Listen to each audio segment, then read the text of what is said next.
There wasn't a single seat left at the table. They had balloons, custom cupcakes, and champagne flutes lined in pink. I stood quietly in the corner, holding the diaper cake I was told to bring, the one I paid for. My sister giggled, glowing under fairy lights. My mom clinked a glass. And then it happened.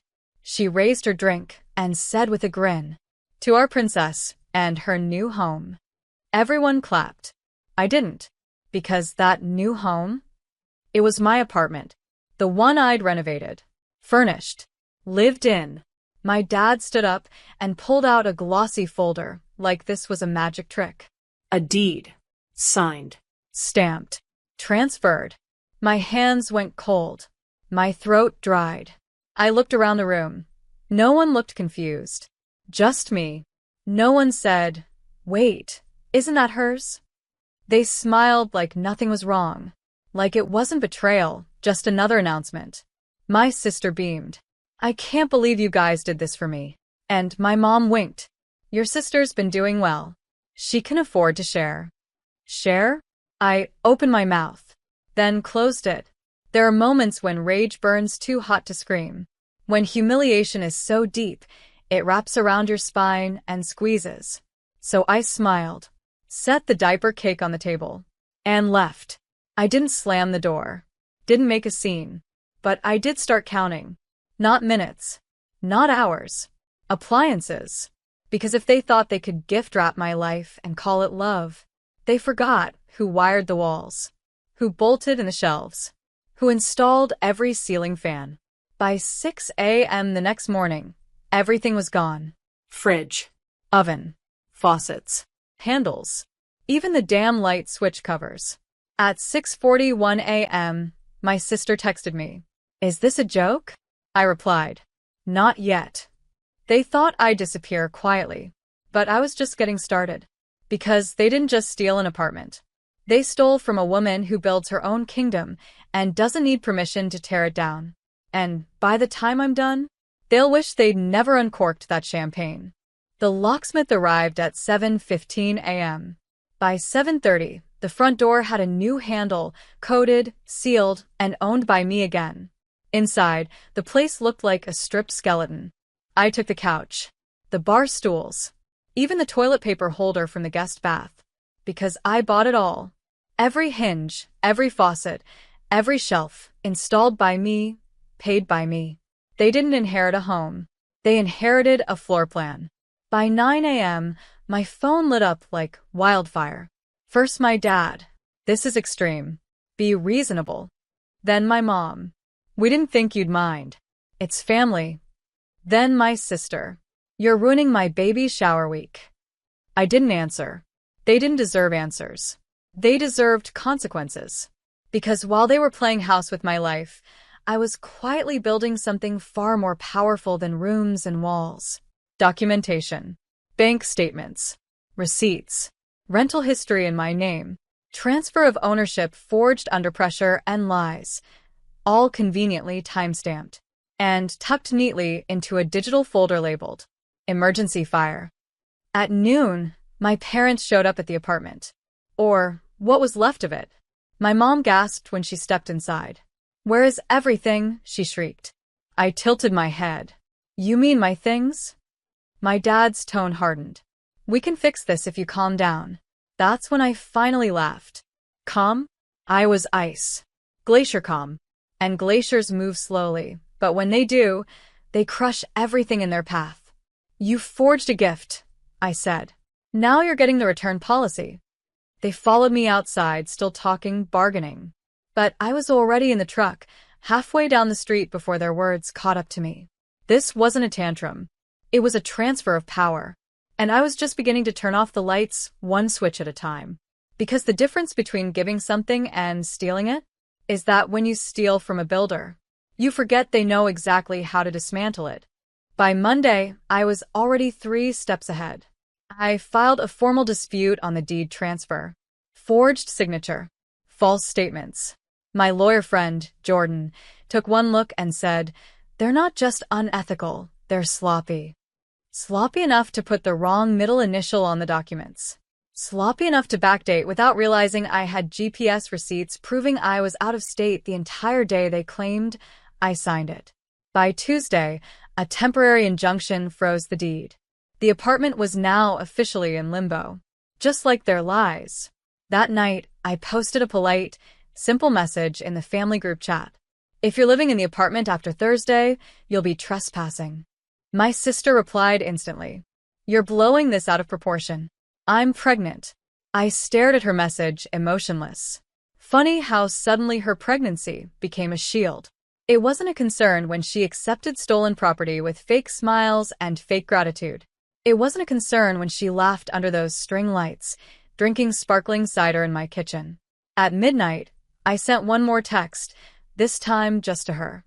You know that security camera you never noticed above the hallway mirror? Typing. Stopped. Typing. Stopped again. Because now she was realizing. The woman they used to call overly serious and too quiet had been documenting everything. Every visit. Every conversation. Even a moment my dad handed over the deed and said, she won't fight back. She owes us.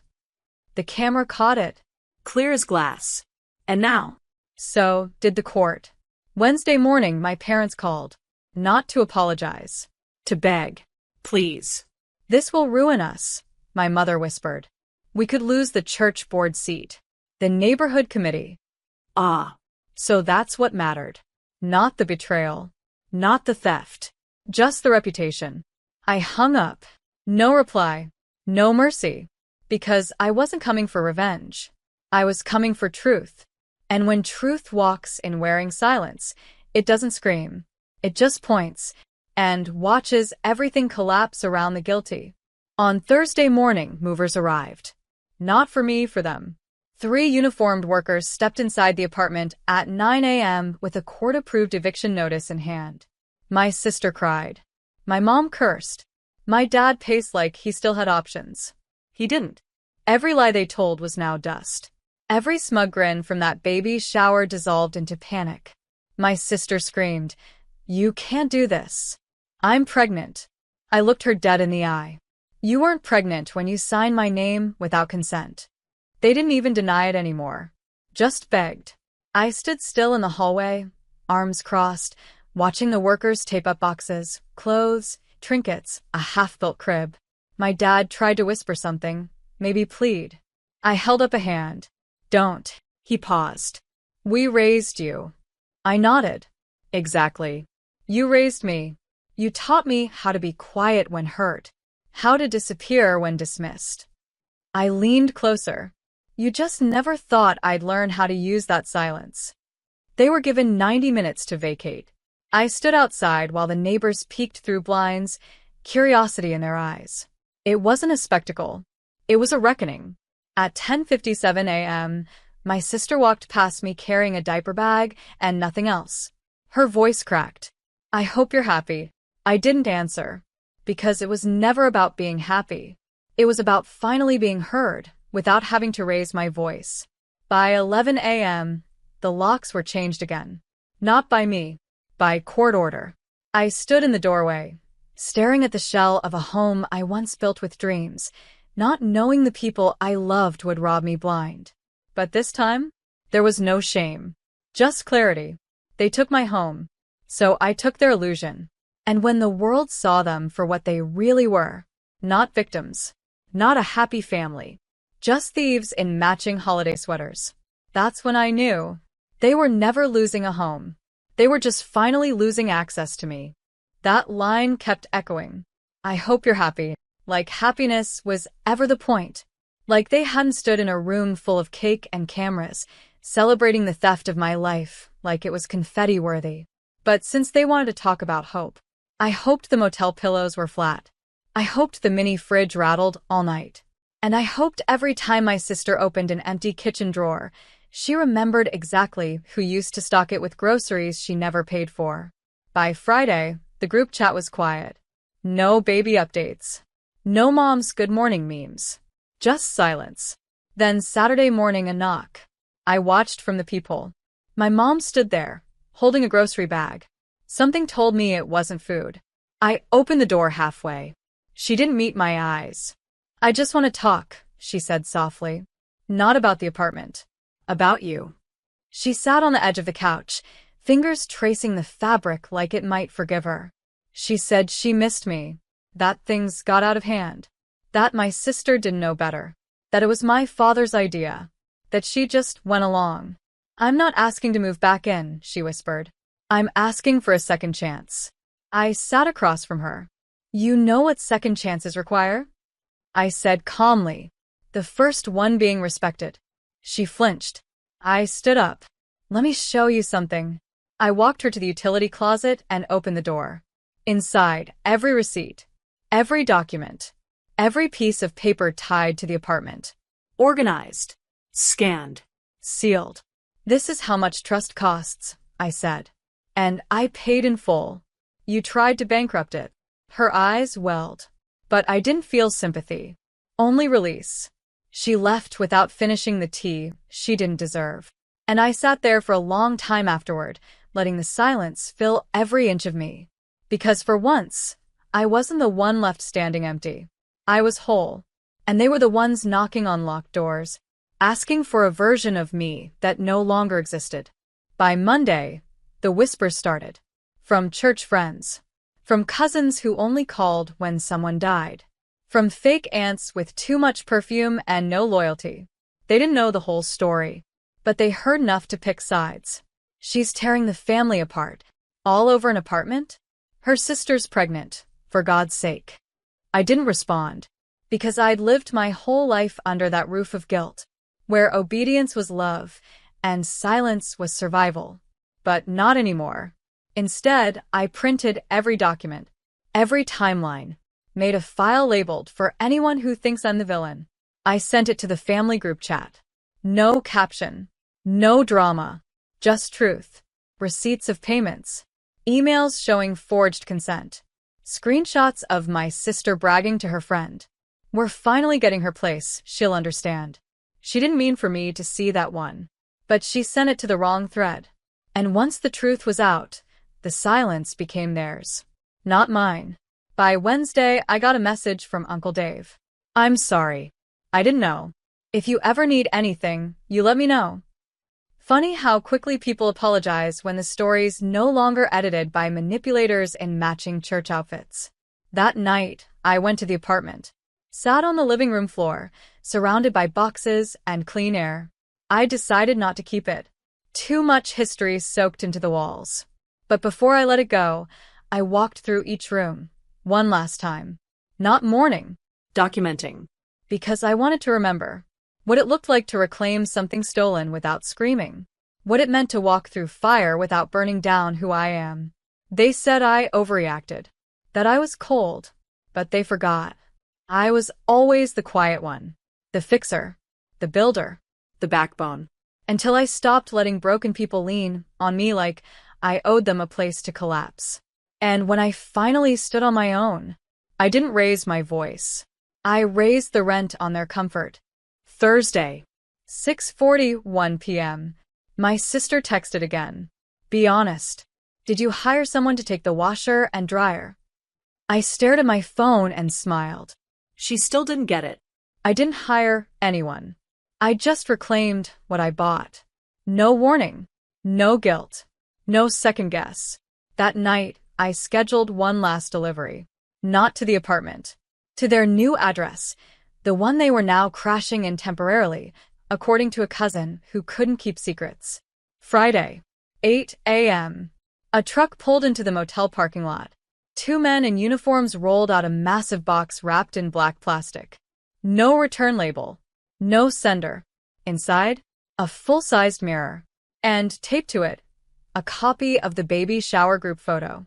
Everyone smiling. Me, off to the side, holding the diaper cake. At the bottom of the mirror, I'd written 6 words in silver marker. Look who stole the wrong woman. My sister called me within minutes. But I didn't pick up. I let her voice go to voicemail, rambling, angry, crying.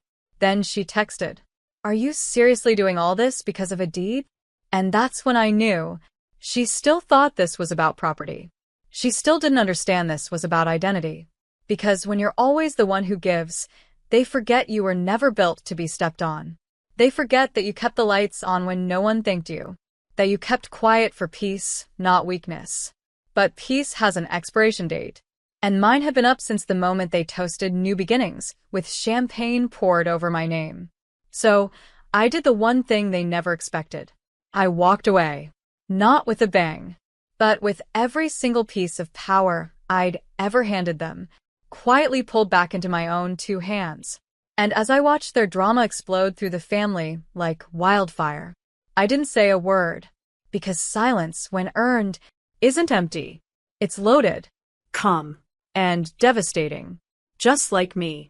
It sold in 2 days. Full asking price. No negotiations. Clean title. Cash offer. The new owner walked through on a sunny afternoon, smiled at the open space, and said, "Feels like peace." I nodded, because that's what I was selling. Not walls. Not countertops. Peace. I didn't need the apartment anymore. I needed closure. So I let it go. And with the money, I bought something smaller. Simpler. Quiet. No shared walls. No shadows of betrayal in the floorboards. Just sunlight, bookshelves, and locks with only my fingerprints. Weeks passed. I started sleeping again. Real sleep. Not the kind where your mind runs laps trying to rewrite conversations that already broke you. One afternoon, I got an envelope in the mail. No return address.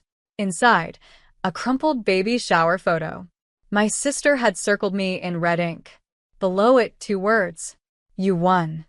I laughed, because she still didn't get it. This wasn't about winning. This was about ending the cycle. For once in my life, I chose me. I chose boundaries that didn't come with guilt trips. I chose dignity over fake forgiveness. And I chose silence, not as a weapon, but as a door they no longer get to walk through. I didn't attend the baby's birth. I sent a single gift, a hardcover children's book. The little engine that said no. Inside I wrote, "May she grow up knowing that saying no isn't cruel. It's power. And no one has the right to take her voice away." No signature. Just a quiet echo of everything I'd fought to reclaim. A week later, I walked past my old building one last time. The curtains were new. The door freshly painted. A stranger's life beginning where mine had ended. And I smiled. Not because it was easy, but because I had finally learned. You don't have to burn bridges to disappear.